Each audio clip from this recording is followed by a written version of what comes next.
在湖人大比分输给火箭之后，著名退役球星 James Worthy 和 Horry 都对湖人进行了严厉的批评。那么在他们看来，湖人本场大败的原因到底在哪里呢？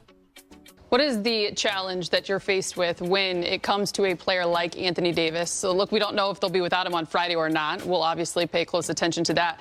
But in moments like this, when you're a squad that's still trying to put things together, you're down rotational pieces, and then when it comes to Anthony Davis, a guy who can impact on both ends of the floor, but there's still a job to be done.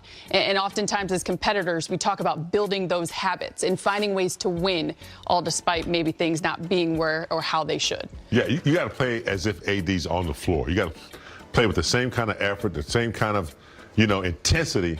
You know he's not back there, but you still got to, whoever is the spokesman for the team, right? LeBron, he says, look, it's just 5 of us. We're small. When the ball goes up, we all should build a cup in that paint and own it. There's little things like that. You gotta tell the team, you gotta tell yourself, we're not gonna turn the ball over, And so they gotta get to that to give themselves a chance to look like a basketball team. Tonight, they didn't look like a team. They looked like they were just out there, maybe like if people know who the Washington Generals are, they kind of look like they were just out there, with the Harlem Globetrotters just to be out there to win or lose. Yeah, for me, it's like it shows you how important AD is, or a shot blocker, because even though he might not be back there blocking shots, but he's a deterrent. Guys won't just drive in there. Tonight, they like, let's look in there. Who's in there? Nobody could block shots, so they're just attacking the basket and going to the right and getting what they want. And also, it shows you the importance of AD defensively. And so now the league should look at, even though this was a bad game for the Lakers, this showed the league how important AD is defensively for this team.